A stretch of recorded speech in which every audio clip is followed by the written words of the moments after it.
Hello and welcome to all. आप सभी कैसे हैं? उम्मीद करती हूँ आप सभी बहुत अच्छे से होंगे और अपनी तैयारी जोर शोर से कर रहे होंगे।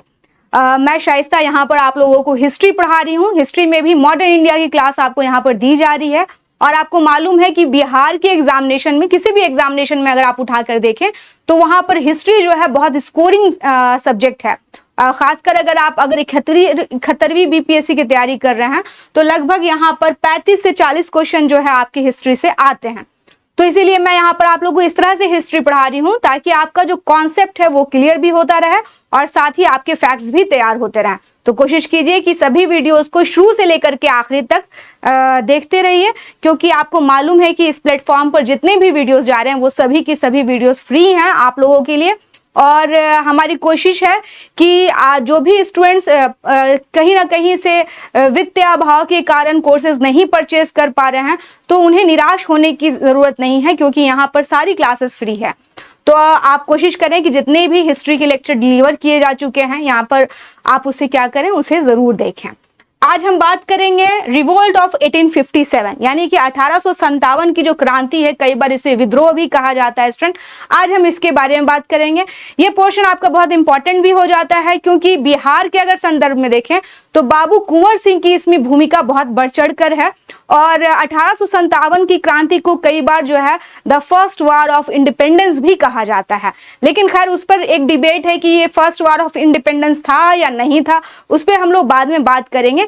लेकिन आप समझें कि 1857 की क्रांति आखिर हुई कैसे। तो हम देखते हैं स्टूडेंट, इसमें आपको अब तक जो मैंने लेक्चर दिए हैं उससे मुझे उम्मीद है कि आप कुछ ना कुछ समझ रहे होंगे। आपको मालूम है कि जब 1757 में क्या हुआ, प्लासी की लड़ाई हुई, प्लासी का युद्ध हुआ स्टूडेंट। इसके बाद अगर आप 1857 पर आते हैं, जब क्या हो रहा है, रिवोल्ट हो रहा है ना, रिवोल्ट हो रहा है।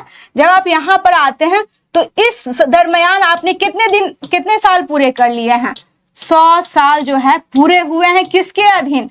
ब्रिटिश शासन के अधीन, है ना। ब्रिटिश शासन का जो है कितना साल पूरा हो गया? 100 साल पूरा हो गया। इन 100 सालों में जाहिर सी बात है कि भारत क्या हुआ, भारत जो है ब्रिटेन का क्या बन गया? उपनिवेश बन गया। ये सब चीजें आप लोगों ने पढ़ी हुई है। तो जब इनका शासन स्थापित हुआ स्टूडेंट, यानी कि ब्रिटिश शासन जब भारत में स्थापित हुआ,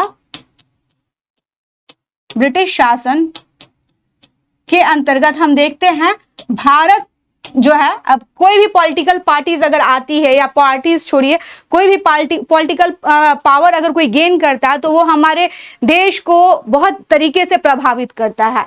तो हमने देखा था कि इन्होंने आर्थिक स्तर पर कैसे हमें प्रभावित किया था, सामाजिक स्तर पर कैसे प्रभावित किया था, राजनीतिक स्तर पर कैसे प्रभावित किया था,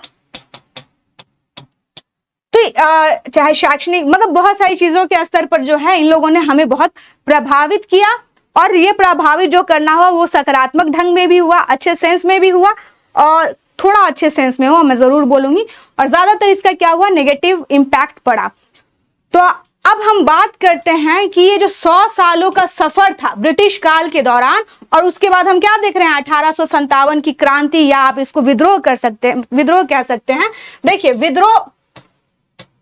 विद्रोह और क्रांति, एक चीज समझिए, विद्रोह का मतलब होता है स्टूडेंट कि किसी चीज से आप नाखुश हैं और आप चाहते हैं कि वो चीजें बदल जाए, है ना।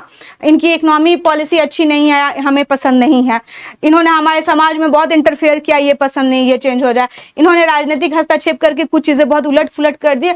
मगर हम पूरा का पूरा ये नहीं चाह रहे कि ब्रिटिश शासन को हटा करके हम कोई और व्यवस्था लाएं, ठीक ना। हमारी कुछ अपने क्या है, ग्रीवांसेस हैं, हमारी शिकायतें हैं, और इन शिकायतों के प्रति हम क्या हो जाते हैं, जब हमारी बातें नहीं मानी जाती हैं, जब शोषण या अत्याचार बढ़ते जाता है तो हम नाराज होते हैं। उसके बाद क्या करते हैं, विद्रोह करते हैं। विद्रोह उस सेंस में है, यानी कि कोई अमूल चूक परिवर्तन नहीं होता है, हमारी कुछ शिकायतें होती हैं और शिकायतों के निवारण के लिए जो है विद्रोह होते हैं, ठीक है, जब बातें नहीं सुनी जाती हैं। रिवोल्ट जो है, यानी कि क्रांति का मतलब होता है जो आपका जो सत्ता है जिसके अधीन, जैसे ब्रिटिश शासन है, तो हमने जो है पूरा, जैसे आप फ्रेंच रिवॉल्यूशन पढ़े है ना, रशियन रिवॉल्यूशन पढ़े, जैसे हम लोग क्या कहते हैं, एक तरह से क्रांति आ गई वहां पर।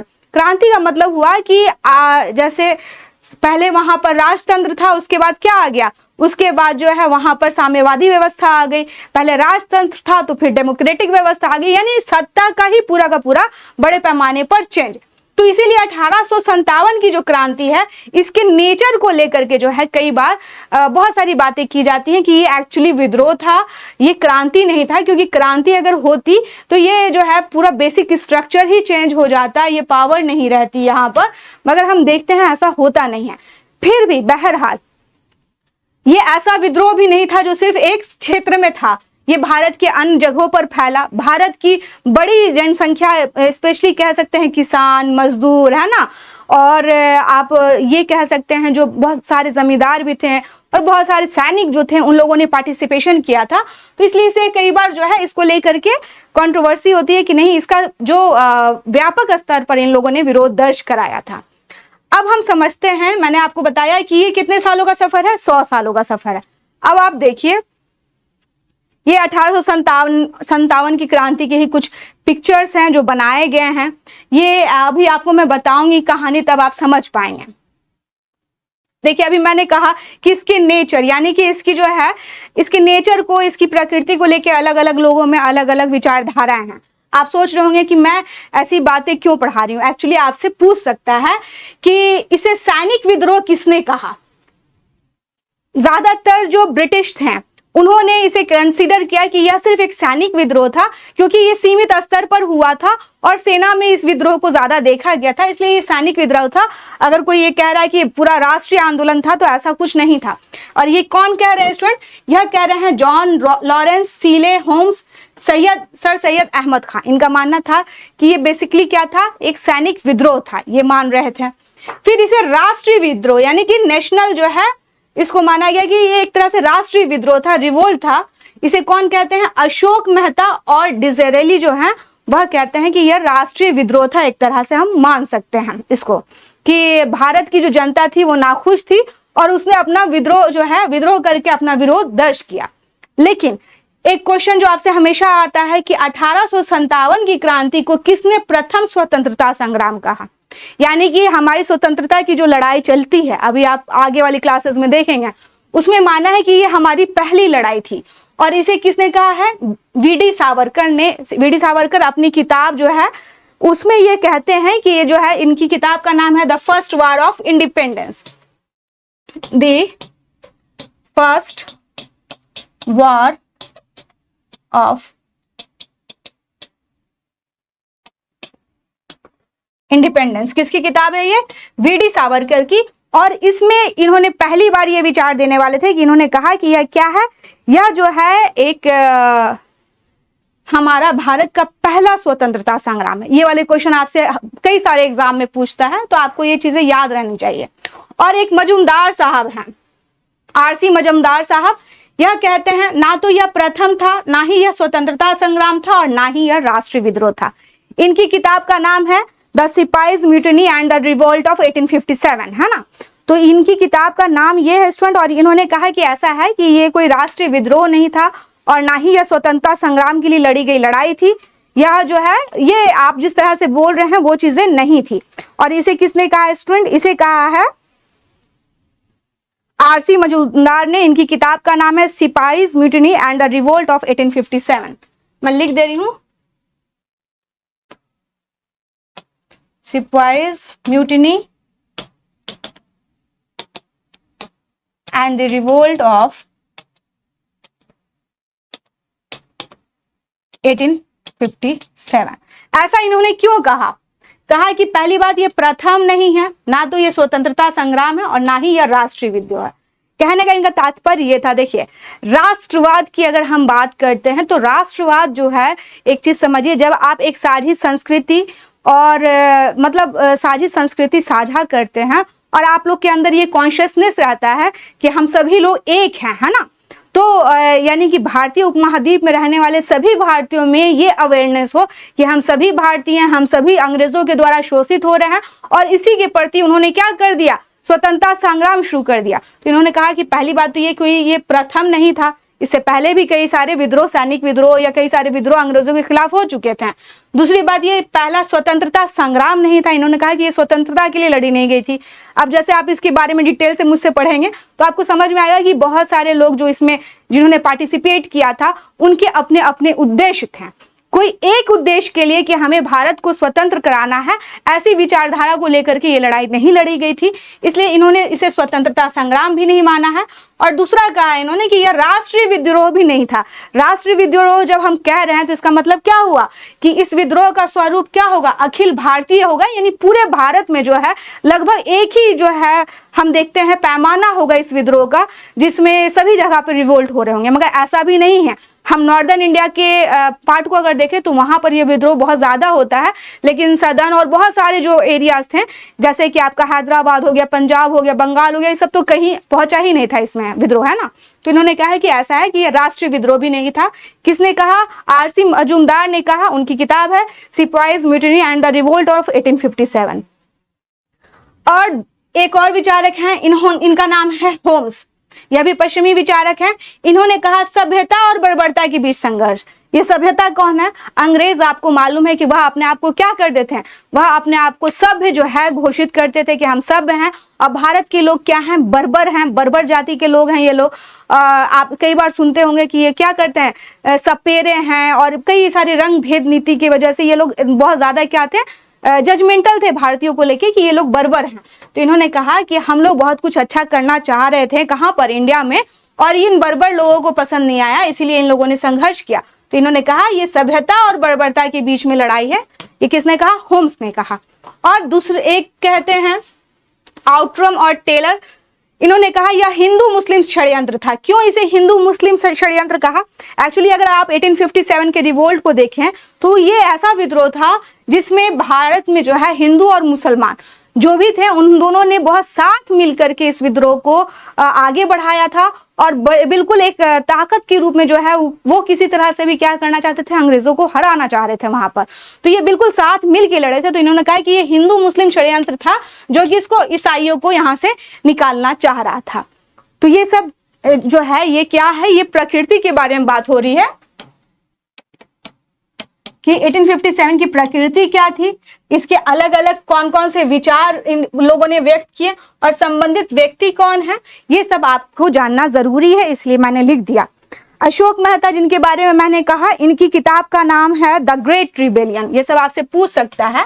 अशोक मेहता की किताब का नाम है द ग्रेट रिबेलियन, है ना। इनकी किताब का नाम है स्टूडेंट। इसके अलावा हम देखते हैं वीडी सावरकर का मैंने आपको बता दिया, इनका बता दिया। हाँ, तो ये आपको याद रखना होगा कि किसने क्या क्या कहा। सभ्यता और बर्बरता के बीच संघर्ष होम्स ने कहा, प्रथम स्वतंत्रता आंदोलन का ये संघर्ष था वीडी सावरकर ने कहा, ना तो प्रथम था, ना तो पहला स्वतंत्रता संग्राम था और ना ही राष्ट्रीय विद्रोह था, ये मजूमदार जी कह रहे हैं। सैनिक विद्रोह किसने कहा, ये सब चीजें आपको याद रहनी चाहिए क्योंकि बहुत इंपॉर्टेंट हो जाता है। इस टॉपिक को आपको मिस नहीं करना है। अब आइए अब हम बात करते हैं कि 1857 की जो क्रांति हुई थी आखिर इसके कारण क्या थे। अगर हम कारणों की बात करें तो अभी तक आप लोगों ने बहुत सारी चीजें मुझसे पढ़ी हैं और आप लोग को एक तजुर्बा तो हो गया होगा कि बहुत सारी चीजें चल रही थी इन 100 सालों के दरमियान जो भारत की जनता ने जो सफर किया था इस बीच में, उसमें हम देखते हैं स्टूडेंट क्या होता है। बहुत सारे कारण थे। देखिए एक चीज आप समझने की कोशिश कीजिए, वो ये कि कोई भी गुस्सा जो है, आप भी किसी से एकदम से नाराज नहीं होते हैं, आप भी किसी के प्रति क्या नहीं एकदम से सर किसी का उठ करके आपका ऐसा मन नहीं कर रहा है कि आप किसी का सर फोड़ दें, है ना। जरूर कोई ना कोई वजह होगा। बशीर बद्र साहब हैं, उनकी एक शायरी है कि कुछ तो मजबूरियां रही होंगी, यूं ही कोई बेवफा नहीं होता। तो बिल्कुल ऐसा ही है कि भारतीयों की भी मजबूरी थी और उन्हें मजबूर किसने किया था? अंग्रेजों ने उन्हें मजबूर किया था, जिसके कारण जो है उन्होंने ये विद्रोह किया। और ये विद्रोह के पीछे हम देखते हैं कि इसका एक तत्कालीन कारण तो है ही कि चर्बी लगे हुए कारतूस वगैरह जो है, ये तत्कालीन कारण लोग कई बार बोलते हैं कि चर्बी लगे हुए कारतूस की वजह से हुआ। देखिए कोई भी बड़ा विद्रोह जो है सिर्फ चर्बी लगे कारतूस की वजह से नहीं हो सकता है, ये एक विचारक हैं जो कहते भी हैं कि चर्बी लगे कारतूसों की वजह से कोई सत्ता का परिवर्तन नहीं हो सकता है, चाहे कुछ भी ऐसा। उसके पीछे जो है एक कहानियां होती हैं, या उसके पीछे क्या होता है, लोगों का सर्वाइवल होता है, लोगों का दुख होता है, लोगों की निराशा होती है ना, वो सारी चीजें हैं। इसके राजनीतिक और प्रशासनिक कारण के बारे में हम बात करेंगे, आर्थिक कारण के बारे में बात करेंगे, सामाजिक और धार्मिक, सैनिक कारण और फिर तत्कालीन कारण। इसके कई कारण हैं जिसके बारे में हमें बात करनी है आपसे। अब आप आ जाइए 1857 के विद्रोह के राजनीतिक कारण क्या थे। राजनीतिक कारण में अगर आप देखें स्टूडेंट, तो सबसे पहले एक चीज आप समझिए, इसमें सर्व प्रमुख दो लोगों को लीजिए, एक का नाम है वेलेजली और दूसरा नाम आता है डलहौजी। आपको मालूम है वेलेजली ने क्या किया? वेलेजली ने जो है जब वह आया तो उसने व्यापगत नीति लेके आया। यह क्या लेके आया? व्यापगत नीति।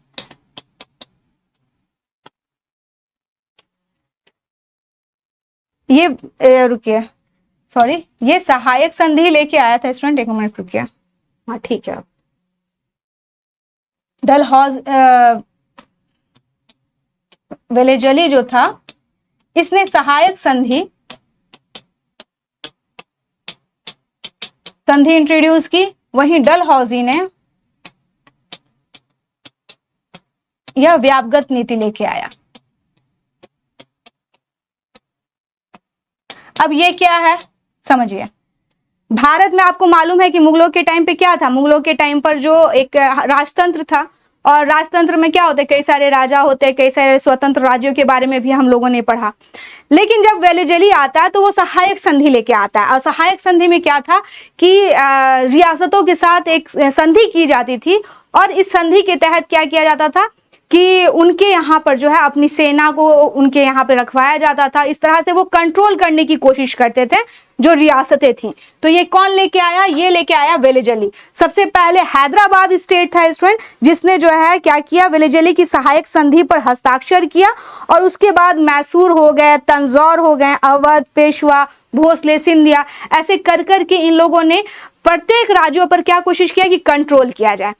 ये तो कर ही रहा था। ये बात कब की है? अगर हम हैदराबाद की बात करें स्टूडेंट, तो हैदराबाद को 1799 में सहायक संधि करने के लिए मजबूर किया गया, और उसके बाद हम देखते हैं मैसूर को भी 1799 में, तंजौर को आपको लगभग 1799, अवध को 1801 में। तो सहायक संधि के द्वारा इनका जो है क्या हो गया, एक तरह से प्रत्यक्ष रूप से हस्तक्षेप हो गया इन रियासतों के अंदर, है ना। तो रियासतों को कमजोर करने का एक तरीका इन्होंने सोचा वेलेजली ने। डलहौजी साहब उससे भी आगे निकल गए। इन्होंने क्या किया, इन्होंने जो जितनी भी नैतिकता के मापदंड थे उन सभी को तोड़ दिया। भारत में एक पहले से प्रथा चली आई थी कि अगर कोई राजा है और उसकी संतान नहीं है तो वो क्या करता था, वो संतान को गोद ले लेता था, उसको दत्तक पुत्र कहा जाता था। फिर अगर राजा नहीं होता था तो उसके दत्तक पुत्र को मान्यता होती थी as a ruler, as a शासक, वह क्या करता था, शासन करता था। ये भारत की बड़ी प्राचीन परंपरा थी। लेकिन ये डलहौजी साहब आए और इन्होंने कहा कि नहीं भाई, हम जो है दत्तक पुत्र का जो उत्तराधिकार वाला आपका जो ये सिद्धांत है वो हम नहीं मानते हैं। और ये जो है प्रत्येक रियासतों के साथ आपने देखा किस तरह से ये पंजाब, अवध और कई सारे जगहों को जो है इसने क्या कर लिया, उनका विलय करते चला गया। ये उनका विलय लगातार करते चला गया। और इसी के कारण हम देखते हैं स्टूडेंट, इसने जब 1848 से 56 के बीच में इसने कई रियासतों को क्या किया, ब्रिटिश शासन के अंतर्गत जो है मिला लिया, जिसमें सबसे पहले हम देखते हैं सतारा, जैतपुर, संभल, बघाट, कई सारे जगह को इसने मिलाते हुए जो है अपनी नीति को आगे बढ़ाया। जब इसने अवध का जो विलय किया, यह किया 1856 में। अवध, और अवध ऐसा रीजन था जहां से बड़ी संख्या में जो सैनिक थे, भारतीय सैनिक थे, वो अंग्रेजों के सेवा में लगे हुए थे, सिपाही जो थे, है ना। और जब इन्होंने अवध का जब किया विलय, तो अवध के लोगों को, जिसमें बहुत ज्यादा कृषक थे, जो सिपाही थे, उनको लगा कि जा ये तो हमारे खिलाफ ही क्या है, ये उल्टी तलवार हो गई है। या हमारे यहाँ के जो वाजिद अली शाह थे अवध का, आपको मालूम है इसने कुशासन का आरोप लगा के वाजिद अली शाह को हटा दिया था डलहौजी ने। तो ये अवध के जो किसान थे, मजदूर थे और जो सैनिक थे वो काफी नाराज हुए और कहीं ना कहीं ये एक बड़ा विद्रोह का कारण बनता है स्टूडेंट। ये जो है विद्रोह की एक कहानी लिखता है। तो हम देखते हैं वेलिजली हो गया, डलहौजी हो गया, इनका तो अपना मामला था ही। देखिए अवध के विलय के बारे में मैंने आपसे बताया, यहाँ जनता जो है काफी नाराज हो गई जब इन्होंने अवध का विलय किया। और मुगल वंश के प्रति जो है लगातार ये लोग क्या कर रहे थे, अनादर व्यक्त कर रहे थे। वैसे तो 1803 में ही हम देखते हैं जो मुगल शासक था वह क्या हो जाता है, अंग्रेजों के संरक्षण में आ जाता है। उसके बाद लगातार जितने भी जो गवर्नर जनरल बने या फिर वायसराय बना, उन्होंने वो जो एक रिस्पेक्ट होता है मुगल एम्परर को, उन्होंने कभी भी वैसा नहीं दिया। इनफैक्ट बहादुर शाह जफर के टाइम पर तो आते आते डलहौजी ने कह दिया था बहादुर शाह के टाइम पर कि ऐसा कीजिए, आप लाल किला छोड़ करके कहाँ, कुतुब मीनार में शिफ्ट हो जाइए, है ना। और कैनिंग साहब ने कहा था कि मेरे ख्याल से इनको बहादुर शाह हमारे लास्ट ही रहेंगे, इसके बाद हम लोग मुगलों को खत्म वगैरह करके यहाँ पे ब्रिटिश शासन, इनका एक ऐसा प्लान भी था। तो ये लगातार मुगलों से डिसरेस्पेक्ट करते थे, जिसकी वजह से जो मुगल में जो लोग सर्विस अपना दे रहे थे या फिर जो मुसलमान थे वह भी काफी क्या थे, अंदर से बड़ा अंदर से नाराज थे कि ये तो कोई, इनके अंदर कोई संस्कार ही नहीं है, कोई रिस्पेक्ट ही नहीं है, कुछ भी नहीं दे रहे हैं। और इसके अलावा हम देखते हैं भारतीय शासकों और कुलीनों का ब्रिटिश शासन के वादों पर से भरोसा उठ गया। आपने देखा था कि कई सारे जो जमींदार थे, मैंने जब आप लोग को पढ़ाया था स्थायी बंदोबस्त, तो उसमें कई पुराने जमींदार जो हैं उनका जो सनसेट लॉ था उसकी वजह से उनको हटना पड़ गया, नए जमींदार आए। तो एक बड़ा समाज में इन लोगों ने परिवर्तन भी कर दिया था। और कई शासक को जो है इन लोगों ने क्या किया, हमने आपको बताया उत्तराधिकार का नियम नहीं माना और कई सारे लोगों को इन्होंने हटा दिया। तो ये क्या था, विद्रोह का राजनीतिक कारण था, जिसकी वजह से इन्हें जो विद्रोही थे उनको कई लोगों का राजनीतिक संरक्षण भी प्राप्त हुआ। और खुद भी हम देखते हैं, चाहे रानी झांसी हो, तात्या नाना साहब हो या फिर लखनऊ में बेगम हजरत महल हो, सब अपने अपने, क्योंकि उनको क्या अंग्रेज जो है कंसीडर नहीं कर रहे हैं, उनकी बातों को नहीं मान रहे, इसीलिए उन्होंने क्या किया, फिर विद्रोह में पार्टिसिपेट किया। तो ये एक राजनीतिक कारण था। विद्रोह का आर्थिक कारण अगर हम देखें, मैंने बताया था कि इन लोगों ने कई सारे लैंड रिफॉर्म किए हैं। आपको मालूम है कि इन्होंने अस्थाई बंदोबस्त, महलवाड़ी व्यवस्था, रैयतवाड़ी व्यवस्था ये तो लेके आए ही। और इनकी जो रेवेन्यू थी, रेवेन्यू अगर आप देखें तो पूरे इसमें बहुत ज्यादा हाई रहता है, जिसके कारण किसान जो है लगातार अपनी जमीन खोते गए। जमीन अगर नहीं खोए रहे थे तो उनके पास क्या कुछ बच भी नहीं रहा था, किसानों पर शोषण बढ़ गया था क्योंकि भूमि को ठेके पर देने की व्यवस्था की गई थी। और इससे जो है किसान जो है लगभग एक तरह से तबाह हो गए थे। इसके अलावा हम देखते हैं स्टूडेंट, किसान वर्ग तो खराब हो ही रहा था। भारत की किसान, जो भारत आत्मनिर्भर था अपने खाद्यान्नों के उत्पादन में, अपनी चीजों में, उसकी हालत बड़ी खराब हो गई थी। और इस समय हम देखते हैं जो हमारे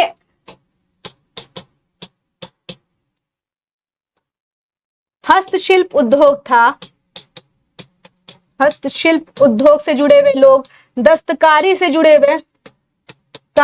हुए लोग, कृषक, ये सारे लोग क्या हो गए स्टूडेंट, बिल्कुल लगभग तबाह कर दिए गए। खासकर ये वर्ग तो समझिए खत्म ही कर दिया गया। ये जो वर्ग था इसको खत्म ही कर दिया गया।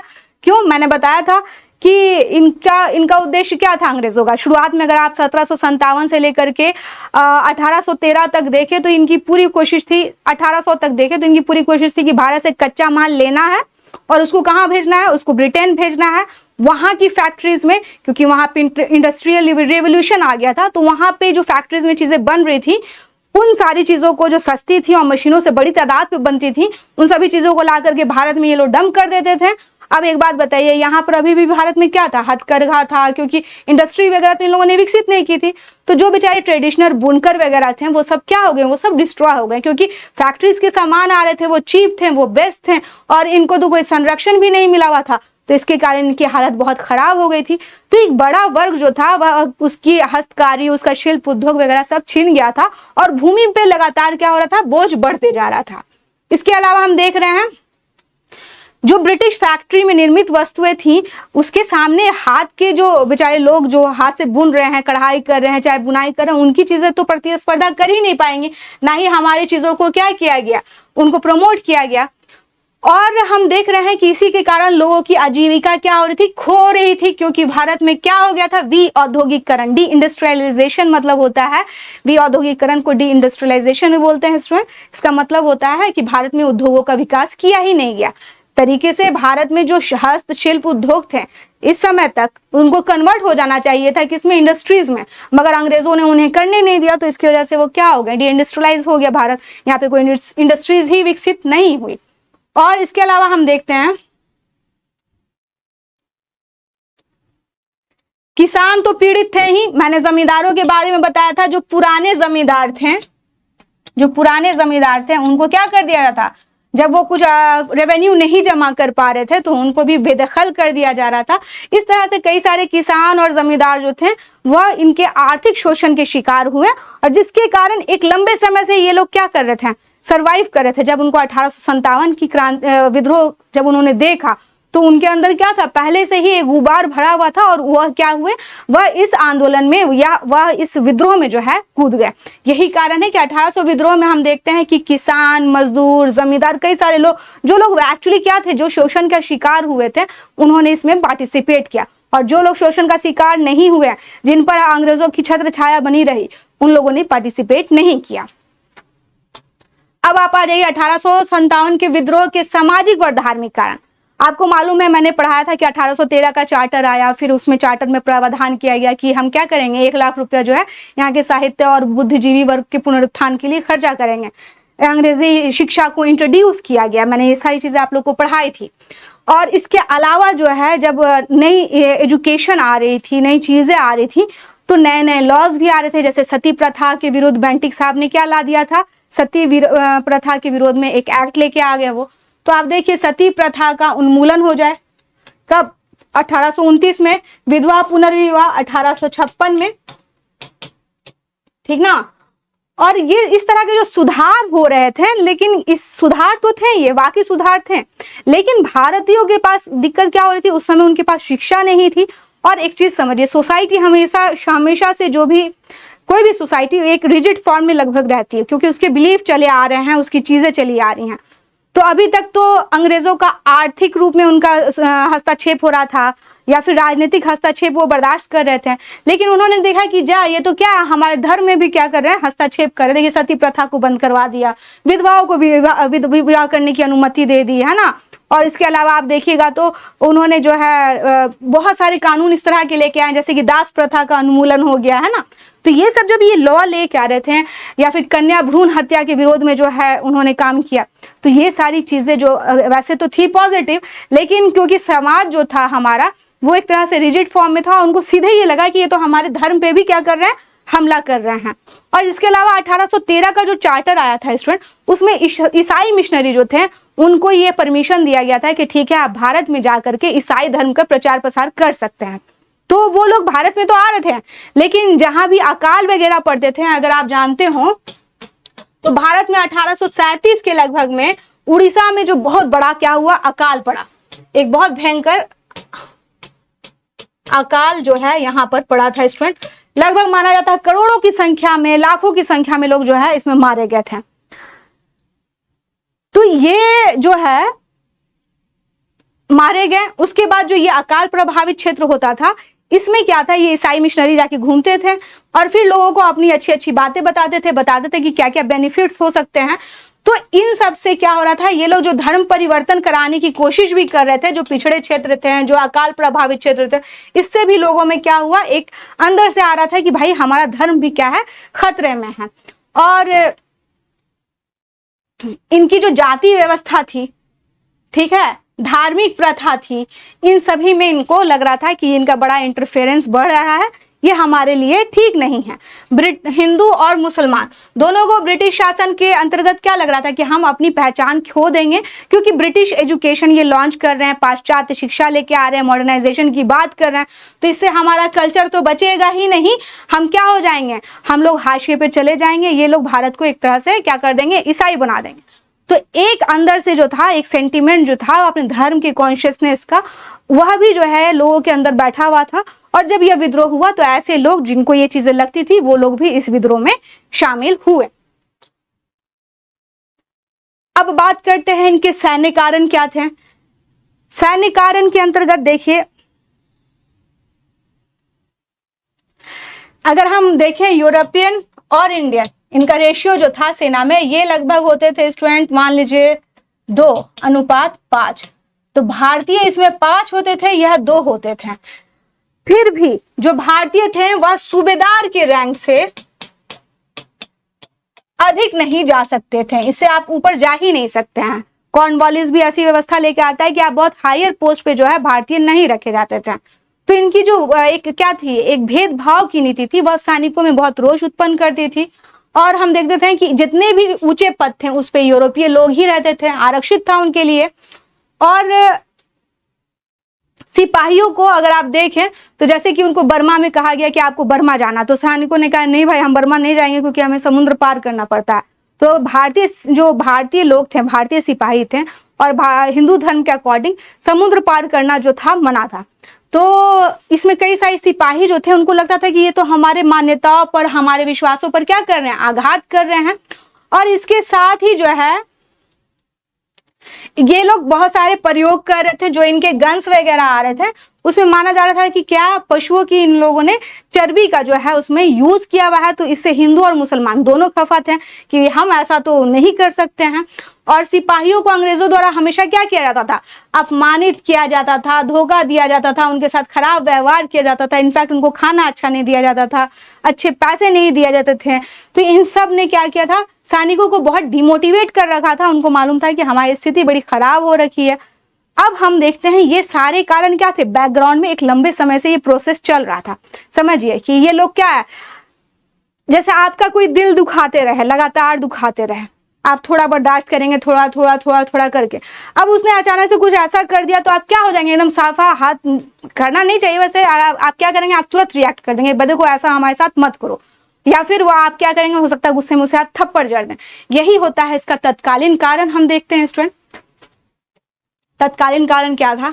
अंदर से तो ये भारतीय समाज जो था इनसे काफी नाराज था ही। तत्कालीन कारण में हुआ स्टूडेंट ये इनके साथ कि इन लोगों ने एक प्रयोग कर दिया। पहले जो है ब्राउन ब्रेस राइफल चलता था।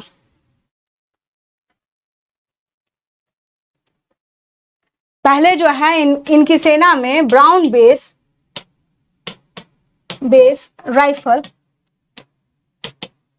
राइफल जो है चलता था स्टूडेंट, ठीक है। लेकिन इन लोग ने एक इनफील्ड राइफल को लॉन्च किया 1857 में।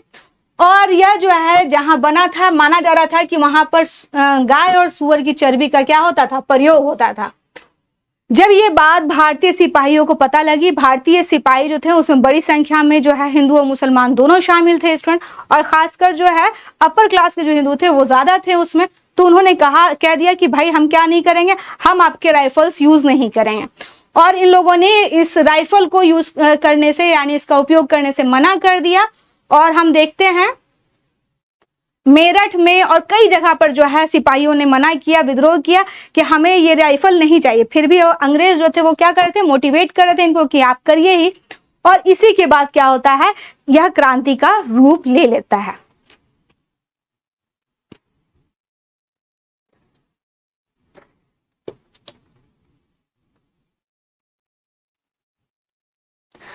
हम देखते हैं स्टूडेंट इस ब्राउन बेस राइफल को काफी जो है काफी जगह पे इसका विद्रोह जो है सिपाहियों ने विरोध किया था। सबसे पहले हम देखते हैं दमदम के सैनिकों ने इसका विरोध किया कि ये 23 जनवरी की बात है 1857 की। उन्होंने कहा कि हम इसको यूज नहीं करेंगे। और उसके बाद जो है फिर 26 फरवरी 1857 को बहरामपुर जो कि कलकत्ता में है, वहां पर भी इसको विद्रोह जो सिपाही थे उन्होंने इसे यूज करने से मना कर दिया। और फिर हम देखते हैं 29 मार्च को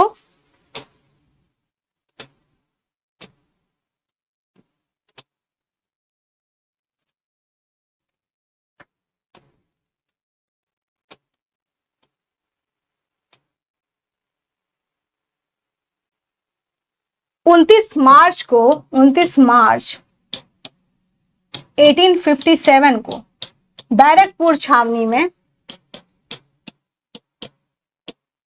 छावनी ये कहां पर है, यह है बंगाल में है स्टूडेंट। यहां पर कौन थे, मंगल पांडे। मंगल पांडे, इन्होंने क्या कर दिया, इन्होंने भी मना कर दिया। और यह जो थे 34वीं NI रेजिमेंट जो था उसके यह जो है सैनिक थे, 34वीं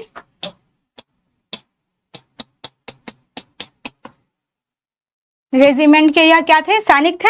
इन्होंने 29 मार्च को मना कर दिया और मना करने के बाद जो है इन्होंने अपने साथियों के साथ मिलकर के विद्रोह कर दिया छावनी में ही, जिसके कारण दो अफसर थे, एक ह्यूसन था और दूसरा जो था उसका नाम था बाग, ह्यूसन और बाग, ह्यूसन और बाग, यह दो थे। इसमें से एक घायल हो गया, ह्यूसन और बाग की क्या हो गई, मृत्यु हो गई। बाद में मंगल पांडे को पकड़ लिया गया और इनको 8 अप्रैल 1857 को फांसी दे दी गई स्टूडेंट। लेकिन मामला यहीं खत्म नहीं हुआ, इनको फांसी तो दे दी गई, लेकिन अब जो है यह बात जो है लगातार एक आग की तरह क्या हो रही थी, फैलते जा रही थी।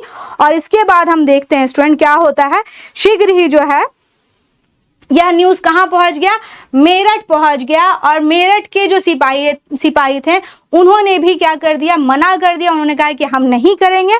और उसके बाद जो है यह इनके जो सिपाही थे विद्रोह किया और इन्होंने जल्द ही उत्तर भारत के मतलब क्या करते हैं, वहां से मेरठ के सिपाही कूच कर गए दिल्ली के लिए। समझिए, मेरठ के सिपाहियों ने मना किया, अपने ऑफिसर से लड़े, फिर वो पूरे जत्थे सत्ते के साथ जो है कहाँ, दिल्ली प्रवास किए। दिल्ली क्यों प्रवास किए, क्योंकि दिल्ली में जो है अभी मुगल बादशाह बहादुर शाह जफर जो है वह विराजमान था। यह दिल्ली की तरफ आए। 11 मई को क्या हुआ, यह दिल्ली पहुंचते हैं स्टूडेंट। मेरठ के जो सिपाही थे 11 मई को ये दिल्ली पहुंचते हैं। 12 मई को इन्होंने बहादुर शाह को विद्रोह का नेता चुना अपना। माना है कि हमारा जो विद्रोह हम कर रहे हैं वो आपके नेतृत्व के अंदर कर रहे हैं। और उसके बाद इन लोगों ने क्या कर दिया, विद्रोह का झंडा बुलंद कर दिया। तो इस तरह से हम देखते हैं कि कहाँ से आप देखें, बंगाल देखें, है ना, और ये सारी चीजें आप देखते हुए आ रहे हैं। मेरठ देखा, फिर ये कहाँ पहुंच गए, दिल्ली पहुंच गया। तो इस तरह से जो विद्रोह जो है, जो मेन सेंटर है दिल्ली, वहां पहुंच गया। और लगभग आपको मैं बता दूं कि यहाँ पर जो विद्रोही थे जब वो दिल्ली आए तो उन्होंने एक लंबे समय तक, यानी मई से लेकर सितंबर तक उनका क्या रहा, उन्होंने दिल्ली पर अपना अधिकार जमाए रखा है स्टूडेंट। और 14 सितंबर को जो है अंग्रेजी सेना ने जो है पूरा घेराव किया दिल्ली का। और 20 सितंबर के आसपास में जो है हम देखते हैं क्या हुआ, दिल्ली को विद्रोहियों से इन लोगों ने क्या किया, दिल्ली में विद्रोहियों का दमन किया, है ना। दिल्ली की अगर हम बात करें स्टूडेंट, तो दिल्ली को फिर से अंग्रेजों को कब्जा करना बड़ा आसान नहीं था। पहली बात तो ये समझिए, यहाँ पर जो बहादुर शाह द्वितीय थे उनके कमांडर जो थे वह खान बहादुर खान, जिनको हम बतख खान भी कहते हैं, वह थे। और कैनिंग ने इस विद्रोह का दमन करने के लिए जो है सिख रेजिमेंट को बुलाया था और साथ में कई लोगों से सहायता भी ली थी। और इसमें हम देखते हैं कि निकलसन ने जो है कश्मीरी गेट पर अधिकार कर लिया था, मगर वह बाद में मारा गया स्टूडेंट यहाँ पर। और आपको मालूम होना चाहिए कि जब दिल्ली में, चलिए मैं लिख देती हूँ दिल्ली विद्रोह के बारे में थोड़ा,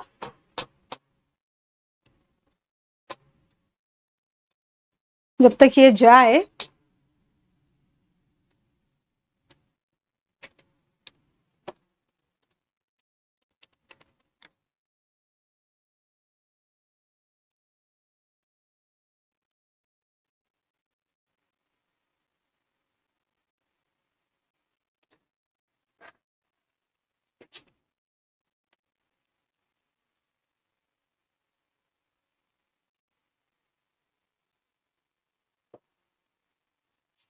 दिल्ली विद्रोह के बारे में देखते हैं हम स्टूडेंट, क्या हो गया। चलिए तब आप सुनिए, फिर ये ऑटोमेटिक हो गया लगता है मेरे लिखने के लिए ही ये आगे बढ़ गया। चलिए बात करते हैं। मैंने आपको बताया कि 11 मई को दिल्ली यह लोग पहुंचे। 12 मई को इन्होंने बहादुर शाह को, अगर हम दिल्ली की बात करें, 11 मई को मेरठ के जो सैनिक थे कहां पहुंचे, दिल्ली। 12 मई को इन्होंने बहादुर शाह को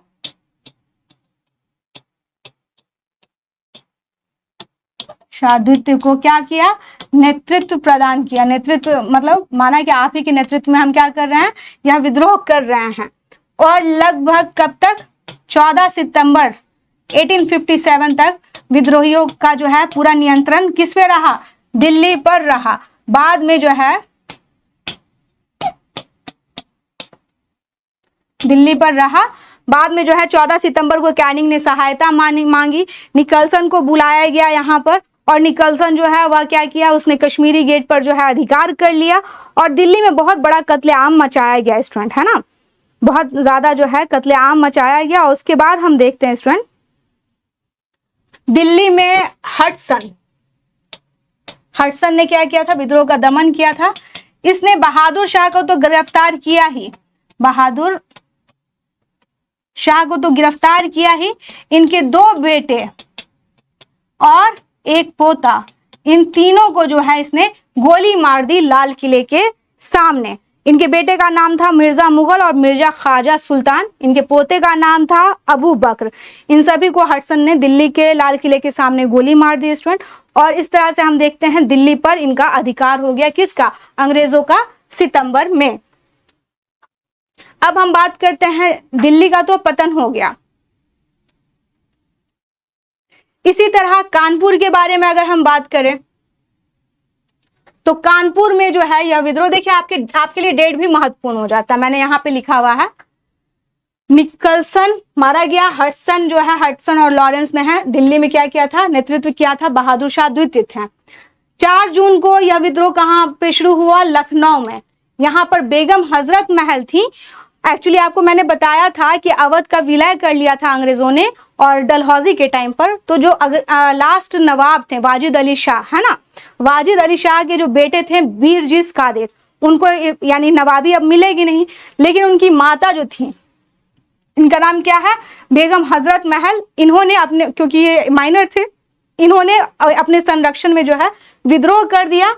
और यहाँ पर जो है लखनऊ जो इनका कैंप था अंग्रेजों का, उसका जो लॉरेंस था वह मारा गया इस विद्रोह में। क्योंकि लखनऊ में आप देखें अगर लखनऊ में, तो यहाँ पर जमींदारों ने, कृषकों ने, सिपाहियों ने इनका साथ दिया, किनका, बेगम हजरत महल का, कि हाँ भाई बहुत गलत हुआ है हमारे नवाब साहब के साथ, उनको हटा दिया गया, उनके बेटे को जो है नवाब नहीं माना जा रहा है, तो आप सही कर रही हैं, हम आपके साथ हैं।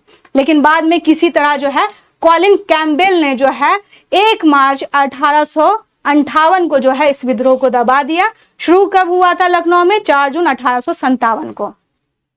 उसी तरह कानपुर के बारे में हम देखें तो यह 5 जून 1857 को शुरू हुआ कानपुर में स्टूडेंट। नाना साहब प्लस तात्या टोपे,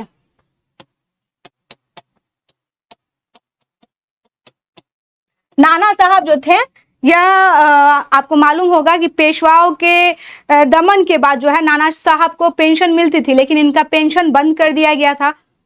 तो ये काफी नाराज थे। इसी के कारण जो है 5 जून 1857 को जो है तात्या टोपे के साथ मिलकर इन्होंने भी विद्रोह कर दिया। लेकिन हम देखते हैं 15 मार्च 1858 को क्या हुआ, अंग्रेजों ने इस विद्रोह को कुचल दिया।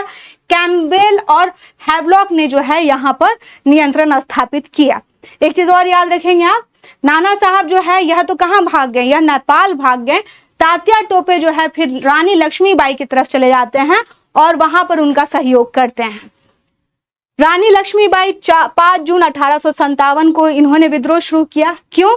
क्योंकि जो इनके पति थे उनकी मृत्यु हो चुकी थी और इनके पति की मृत्यु के बाद इन लोगों ने, इनकी भी संतान नहीं थी, तो इन्होंने एक पुत्र को जो है गोद लिया था।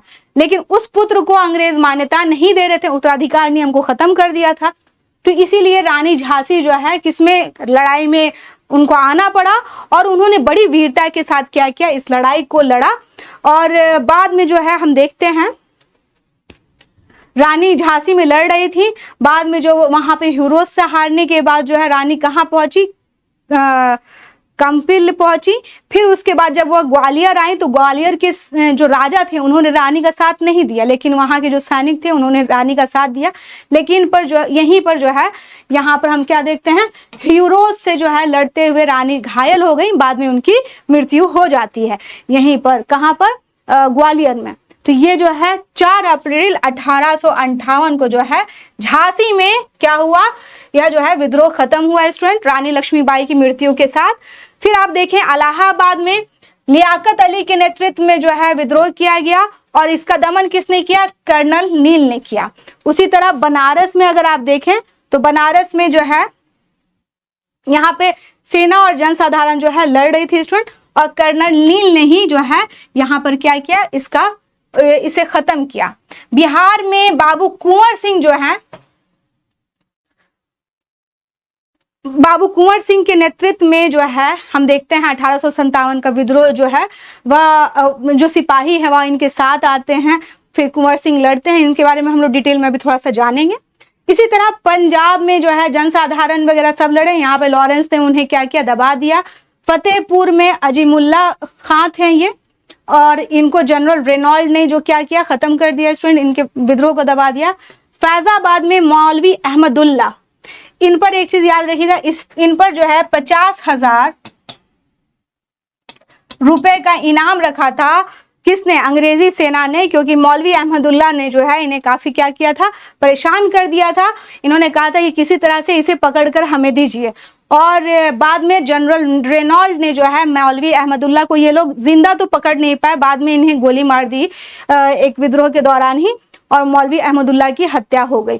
तो हम देखते हैं ये स्टूडेंट। इसके अलावा देखिए बरेली में खान अब्दुल गफ्फार खान और बख्त खान जो है इन्होंने नेतृत्व किया, विंसेंट आयर ने इस विद्रोह को कुचल दिया।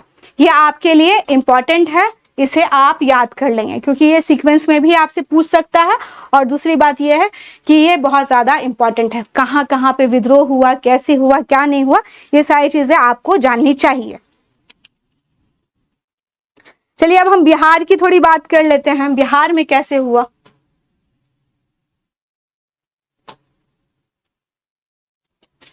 क्योंकि आप लोग बिहार की भी तैयारी कर रहे हैं तो आपको मालूम होना चाहिए। किनके नेतृत्व में, बाबू कुंवर सिंह,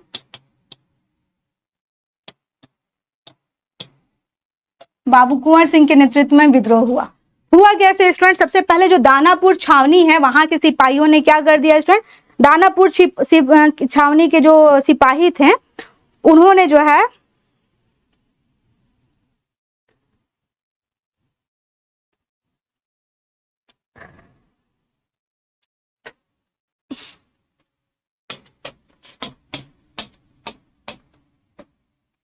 दानापुर छावनी, जब ये विद्रोह की न्यूज या मशाल जो है कहां पहुंची, दानापुर पहुंची, तो यहाँ के जो विद्रोही सैनिक थे वह किसके पास पहुंच गए, बाबू कुंवर सिंह के पास, जो कि जगदीशपुर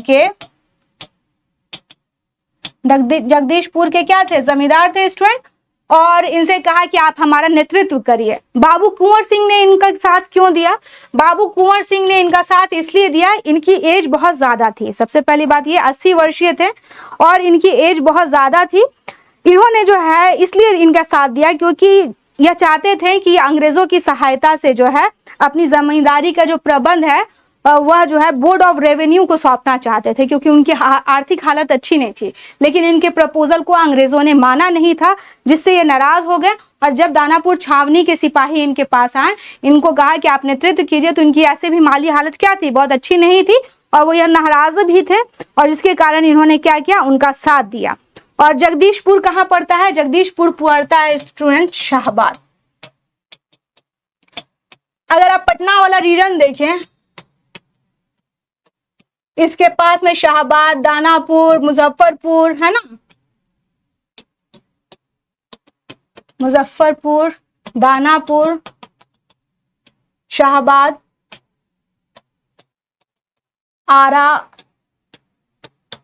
ये सारे रीजन में जो है ये क्या हुआ स्टूडेंट, यह जो है विद्रोह फैला और यहाँ पर नेतृत्व किया बाबू कुंवर सिंह जी ने। ये बहुत ही ज्यादा बहादुर थे। इन्होंने सबसे पहले शाहबाद को जो है अंग्रेजों से मुक्त कराया स्टूडेंट, यहाँ पर इन्होंने अंग्रेजों को भगा दिया। उसके बाद जो है यह कहाँ गए, यह गए आजमगढ़। उसके बाद यह यूपी के कई सारे जिलों में जो है यह गए और अंग्रेजों से लगातार यह क्या करते रहे, अंग्रेजों से लोहा लेते रह गए स्टूडेंट। और हम देखते हैं मिलमैल को इन्होंने हराया, मार्क को हराया, कई सारे अंग्रेजों को हराया। लेकिन अनफॉर्चुनेटली जब यह वहां से आ रहे थे, शाहबाद की तरफ आ रहे थे स्टूडेंट, तो एक क्या हुआ, कैनिंग ने मार्क के नेतृत्व में एक सेना भेजी थी, जिसके कारण इनकी लड़ाई हुई तो ये घायल हो गए। इनके बाजू में जो है तीर या गोली जो भी लगी, उसकी वजह से वो जहर फैल रहा था। तो इन्होंने अपने बाजू को जो है यानी अपने एक हाथ को काट के गंगा को अर्पित कर दिया और फिर वह कहाँ, शाहबाद की तरफ आए स्टूडेंट। लेकिन अनफॉर्चुनेटली जगदीशपुर आए, लेकिन क्या हो गया था स्टूडेंट, इनकी तबीयत बहुत खराब हो चुकी थी। फिर भी इन्होंने ली ग्रैंड जो है, एक ली ग्रैंड था, इसके नेतृत्व में आई सेना को इन्होंने क्या कर दिया, हरा दिया स्टूडेंट, हरा दिया। लेकिन चूंकि ये खुद ही बहुत घायल हो चुके थे, इसी कारण 22 अप्रैल को जो है, 26 अप्रैल को, 22 अप्रैल को ये घायल हुए थे, अप्रैल को यह क्या हुए थे, घायल हो गए थे, और 26 अप्रैल को इनकी मृत्यु हो गई। बाद में बाबू कुंवर सिंह के बाद जो है इनके भाई थे, उन्होंने जो है इसका नेतृत्व किया, उनका नाम था अमर सिंह, अमर सिंह। लेकिन बाबू कुंवर सिंह के नेतृत्व जैसा इनके नेतृत्व क्षमता नहीं थी, यही कारण है कि इनको बाद में क्या किया, अंग्रेजों ने पकड़ लिया और इस तरह से इन्होंने बिहार में जो विद्रोह हो रहा था उसका दमन कर दिया। तो आप लोगों ने अब तक जो देख लिया वह यह देख लिया कि कौन कौन लीडर थे, कहां कहां विद्रोह पहुंचा, उसके कारण क्या थे, उसकी प्रकृति क्या थी। अब हम बात करते हैं कि 1857 का विद्रोह आखिर फेल क्यों हो गया। इतना सब होने के बावजूद हम देख रहे हैं एक बड़े पैमाने पर फैल रहा है, लोग इसमें पार्टिसिपेट भी कर रहे हैं, फिर भी जो है यह क्या हुआ स्टूडेंट, यह जो है उस तरह से मतलब सफल नहीं हो पाया। इसके क्या कारण है, देखिए, अगर आप देखिए रानी लक्ष्मीबाई, उनका अपना मुद्दा था, ठीक ना, बेगम हजरत महल उनका अपना मुद्दा था, सैनिकों का अपना अलग मुद्दा था, जो कृषक शामिल हुए थे उनकी, कुछ कृषकों की हालत खराब हो गई थी, कुछ लोग ठीक थे, कुछ जमींदार शामिल हुए थे जैसे कि बाबू कुंवर सिंह जैसे लोग, लेकिन कुछ लोगों की हालत ठीक थी तो वो लोग शामिल नहीं हुए थे। यानी कि हम क्या देखते हैं कि एक व्यापक पैमाने पे लोग एक साथ नहीं पहुंचे, है ना। कुछ लोगों को जिनको तकलीफ थी, जिनको पीड़ा थी, जो लोग शोषण के लगातार क्या शिकार थे, उनको वह लोग जो है क्या हुआ इस विद्रोह में आए, और जिनको कोई ज्यादा दिक्कत नहीं थी या फिर जो अंग्रेजी सत्ता का सामना नहीं करना चाहते थे, उनको मालूम था कि वो हार जाएंगे, वो क्या हुआ, उन्होंने पार्टिसिपेट नहीं किया, जिसके कारण क्या हुआ स्टूडेंट, विद्रोह जो है वो कमजोर हुआ, और विद्रोह कमजोर हुआ और उसके साथ क्या हुआ, विद्रोह हमारा असफल रहा। अगर आप देखिए समन्वय और एकीकृत नेतृत्व का अभाव था, यानी कि बहादुर शाह एक नेता तो चुन लिए थे, लेकिन ऐसा नहीं था कि जो बहादुर शाह कह रहे हैं उसको रानी लक्ष्मीबाई मान रही हूँ, बेगम हजरत महल मान रही हूँ, या मौलवी अहमदुल्ला मान रहे हूँ, ऐसा नहीं है। सब अलग अलग अलग अलग जगह लड़ रहे हैं। यानी कि एक अगर नेतृत्व है तो एक नेतृत्व अगर बात कोई कह रहा है तो वो सारे लोग नहीं मान रहे हैं, यानी कि हर आदमी अपने अपने तरीके से उस बैटल को लड़ रहा है, तो जाहिर सी बात है क्या हो जाएगा, वो फेल हो सकता है। और हम देखते हैं विद्रोह में जो लोग शामिल भी हुए थे उसमें क्या हम देखते हैं, क्षेत्रीय विभाजन, जैसे कि बिहार, आपका अवध, वो तो शामिल हुआ, लेकिन हैदराबाद, बंगाल, पंजाब वो शामिल नहीं हुआ, ठीक ना। धार्मिक भावनाओं को अगर हम देखें तो इसमें जिनकी धार्मिक भावनाएं बहुत ज्यादा आहत थी, जैसे कि मुसलमान हो गए, अपर क्लास हिंदू हो गए, उन लोग को ज्यादा दिक्कत हो रही थी, तो वो लोग क्या थे, इसके कारण वो लोग शामिल हुए थे, और बहुत सारे लोग शामिल नहीं हुए थे, उनका मतलब बहुत सारे विभाजनकारी तत्व शामिल थे उसमें।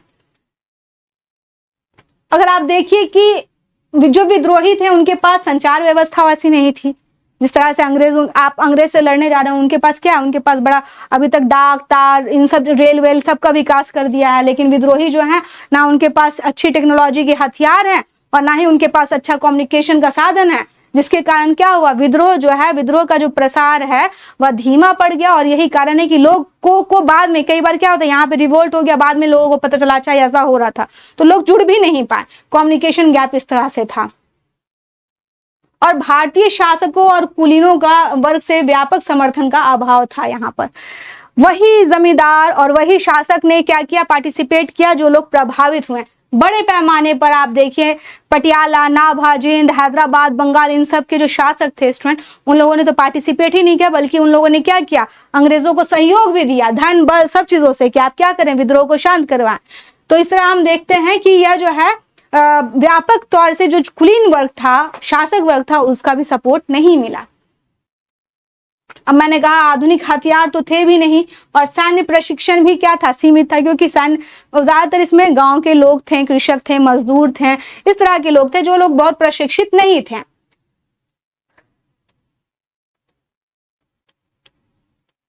इसके अलावा हम देखते हैं स्टूडेंट एक चीज और था, भारत का जो इंटेलेक्चुअल क्लास था, इंटेलेक्चुअल क्लास यानी कि भारत का जो बुद्धिजीवी वर्ग था, बुद्धिजीवी वर्ग मतलब क्या हुआ, जो पढ़ा लिखा वर्ग था, उसने इस विद्रोह में क्या नहीं किया था, पार्टिसिपेट नहीं किया था। एक बड़ी बात यह थी कि उसने भी इस विद्रोह में पार्टिसिपेट नहीं किया था, क्योंकि इनका मानना था कि जो अंग्रेज एजुकेशन लेके आ रहे हैं, जो चेंज लेके आ रहे हैं, जैसे कि सती प्रथा को बंद कर दिया, विधवा पुनर्विवाह को अलाउ कर दिया, बच्चियों की छोटी उम्र में जो शादी हो रही है, तो जो लोग प्रोग्रेसिव माइंड के थे उनको लग रहा था कि अगर ये विद्रोही फिर से क्या हुआ, सत्ता ले लिया इन्होंने और अंग्रेजों को भगा दिया, तो जो प्रोग्रेस हो रहा वह भी नहीं हो पाएगा, इसीलिए भारत के इंटेलेक्चुअल्स ने साथ नहीं दिया। लेकिन बाद में इन्हें समझ में आया कि नहीं, इन्होंने कहीं ना कहीं अंग्रेजों की जो नीति है उसको समझने में भूल की थी, क्योंकि अंग्रेज ये उनके फायदे के लिए नहीं कर रहे थे, बल्कि वो चीजें उनका मेन फायदा भारत के शोषण में था। इन्हें बाद में इंटेलेक्चुअल्स को जाकर के ये लगता है, और यही कारण है कि 1885 में इंडियन नेशनल कांग्रेस की स्थापना होती है।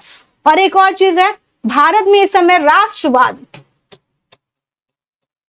राष्ट्रवादी विचारधारा का अभी जन्म नहीं था, एक तरह से कह सकते हैं ये शैशव अवस्था में था, यानी बाल्य अवस्था में था। एक तरह से राष्ट्रवादी विचारधारा कब, जैसे कि एजुकेशन आ जाएगा, लोग वो संचार से बेहतर तरीके से जुड़ पाएंगे, एक कॉन्शियसनेस रहेगा, है ना, लोगों के बीच में, तो वो अभी नहीं था स्टूडेंट, कि सभी कहें कि हम भारतीय हैं, कोई जात के लिए लड़ रहा है, कोई धर्म के लिए लड़ रहा है, कोई अपनी जमींदारी के लिए लड़ रहा है, कोई किसी चीज के लिए लड़ रहा है, तो हम सिर्फ भारत को आजाद कराने के लिए इस उद्देश्य से नहीं लड़ रहे थे।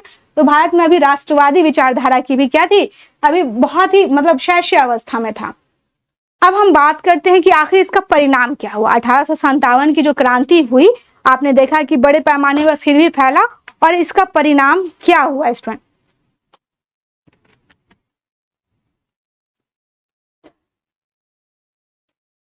(1857) के विद्रोह का सबसे बड़ा परिणाम यह था स्टूडेंट कि अब जो शासन था, जो इस पर अभी तक कौन, ईस्ट इंडिया कंपनी जो शासन कर रही थी, उनके हाथ से अब शासन ले लिया गया, और यहाँ पर जो है ब्रिटिश क्राउन के अंतर्गत जो है भारत में शासन स्थापित किया गया, यानी कि ब्रिटिश राज्य का भारत में क्या हो गया, प्रत्यक्ष शासन होना शुरू हो गया स्टूडेंट। इसके अलावा हम देखते हैं यहाँ पर क्या कर लिया गया, जो कंपनी यहाँ पर अधिकार कर रही थी, तो उसके लिए जो है हम देखते हैं यहाँ पर बोर्ड ऑफ कंट्रोल था और बोर्ड ऑफ डायरेक्टर्स की सुविधा थी। इस बोर्ड ऑफ कंट्रोल जो ईस्ट इंडिया कंपनी थी स्टूडेंट, इसके लिए हम देखते हैं बोर्ड ऑफ कंट्रोल और बोर्ड ऑफ डायरेक्टर्स, है ना, इन दोनों की व्यवस्था थी। 1857 के विद्रोह के बाद यानी 1858 में जो है इसको क्या कर दिया गया, इन दोनों को समाप्त कर दिया गया। अब इसकी जरूरत नहीं थी, इसके जगह पर लाया किया गया स्टूडेंट, इसके जगह पर हम देखते हैं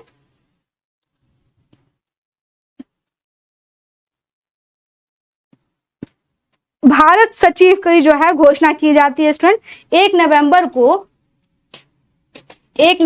को कैनिंग ने, जो अभी क्या थे,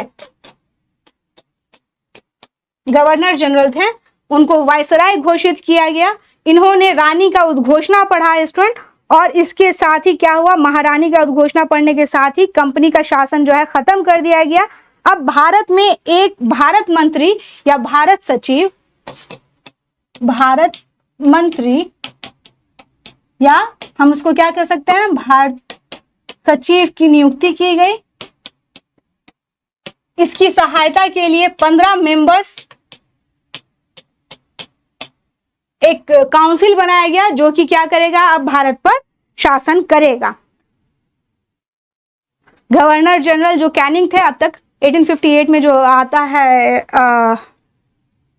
अधिनियम, इसमें कहा गया कि गवर्नर जनरल को अब हम वायसराय मानते हैं। अब जो है कंपनी नहीं, अब कौन करेगा, अब जो है ब्रिटिश संसद और जो है रानी का क्राउन जो है भारत में शासन करेगा। अब जो है भारत में भारत सचिव का पोस्ट क्रिएट किया गया। 15 मेंबर्स की जो है 15 सदस्यों वाली इंडियन काउंसिल की स्थापना की गई, जिसको हम लोग क्या बोलते हैं, इंडियन काउंसिल।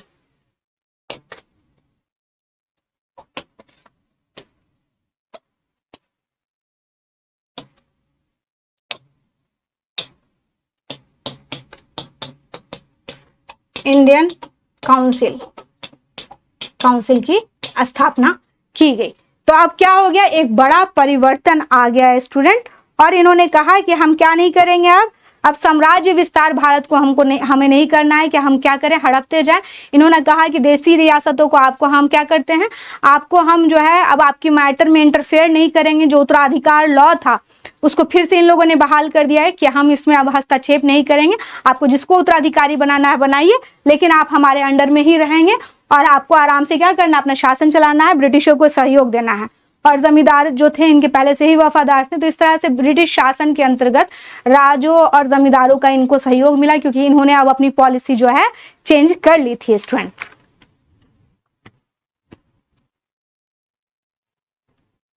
भारत में एक व्यवस्थित शासन प्रणाली स्थापित हो, इसके लिए 1858 का भारत सरकार अधिनियम जो है पारित होता है। भारत सरकार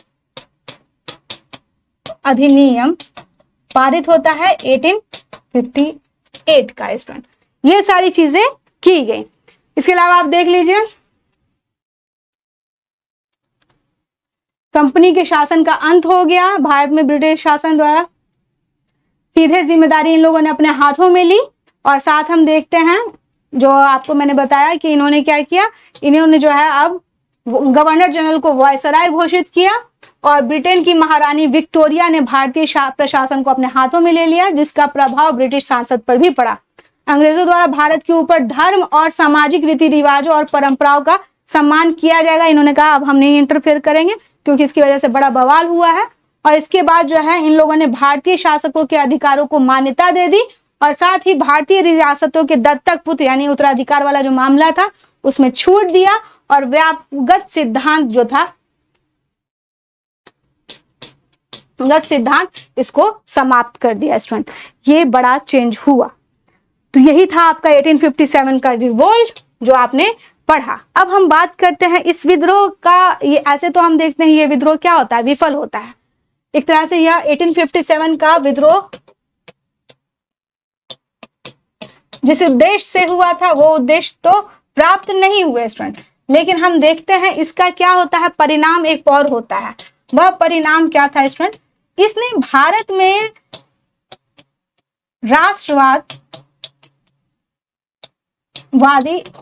भावना को जगाने में बहुत बड़ा योगदान दिया। क्योंकि जब विद्रोहियों को पता चला कि वहां के लोग भी परेशान हैं, यहाँ के भी, वहां के भी, ये भी वर्ग परेशान है, वो भी, तो उनको एक चीज समझ में आई कि अंग्रेजों के अधीन जो है भारत की बड़ी दुर्दशा हो चुकी है। तो इनको एक कॉन्शियसनेस जागा कि हम सभी भारतीय क्या हो रहे हैं, खराब स्थिति में जा रहे हैं। इसके अलावा इसने हमारे इंडियन नेशनल मूवमेंट को जो कि शुरू होगा स्टूडेंट, उसको क्या किया इसने, एक तरह से मार्गदर्शन भी दिया और एक तरह से क्या किया, प्रभावित किया स्टूडेंट। किस तरह से, पॉजिटिव सेंस में प्रभावित किया। कि बताइए, हम लोगों ने, ऐसा नहीं है कि भारतीयों ने अंग्रेजों के खिलाफ जो है कभी आवाज नहीं उठाई। भारतीयों ने राष्ट्रीय आंदोलन के शुरू होने से पहले भी क्या किया था, 1857 के विद्रोह में बहुत तीव्र जो है प्रतिक्रिया दर्ज की थी। और हमारे जो हीरोज हैं, जैसे बाबू कुंवर सिंह हो गए हैं ना, बेगम हजरत महल, रानी झांसी या फिर बहादुर शाह जफर, ये सभी क्या एक तरह से हीरो बन के निकले, जिनको हमेशा से क्या इंडियन नेशनल मूवमेंट के दौरान याद किया गया। वैसे देखिए, कोई भी चीज विफल तो होती है, लेकिन उसका क्या होता है, उसका भी कुछ पॉजिटिव इम्पैक्ट होता है। जो हमारे, इनको लगा कि जब तक हम लोग बटे रहेंगे अलग अलग उद्देश्यों के लिए तो काम नहीं चलेगा, हमें एक किसी ना किसी एक सर्टेन उद्देश्य के लिए एक होना होगा, तभी हम जाके काम कर सकेंगे।